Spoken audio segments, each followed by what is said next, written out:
Akademisi sekaligus pengamat politik Rocky Gerung merosting calon Presiden 2024 Ganjar Pranowo dalam acara konsolidasi sekaligus pengesahan tim pemenangan daerah Ganjar Mahfud di Hotel Sari Pasifik Jakarta. Karena waktu itu dia presentasi pakai PowerPoint. Lalu saya bilang, orang yang pakai PowerPoint itu nggak punya power dan nggak punya point.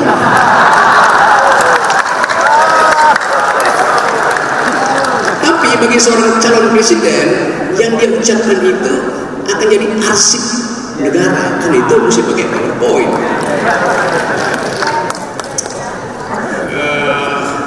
Status saya ini tersangka. Tersangka apa? Tersangka. Oh yang itu. Karena ada satu kalimat mas. Ya, Mas Rob jangan dikatakan di sini di tempat itu. Memang saya cuma mau katakan saya ditersangkakan oleh PDIP itu.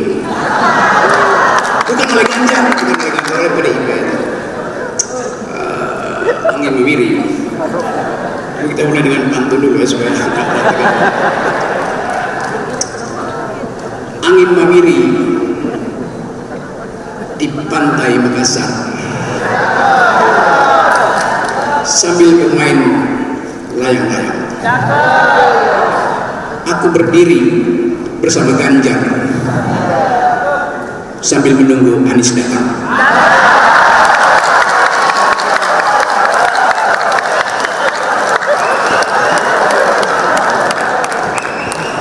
Apa beda UNM dan UGM? Karena saya berkali-kali ditolak di UGM dan diterima di UNM.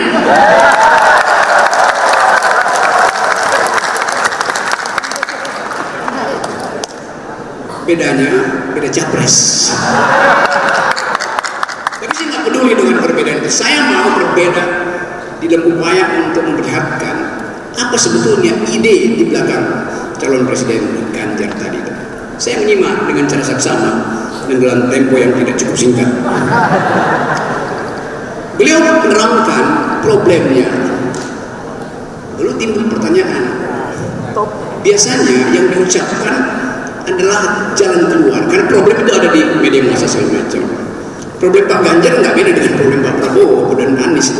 Tapi jalan keluarnya apa? Kan semua problem bangsa ini detail ada di meja redaksi itu. Dulunya begitu dinyatakan tersangka dia mundur dari kekurdusan. Itu problem ide yang diucapkan oleh Pak Ganjar. Ekonomi mesti tumbuh berapa persen? Tax ratio mesti diperbanyak, melebar ke berapa itu? Kan itu hal yang mesti langsung bisa dijawab gitu kan, supaya kita cek fact.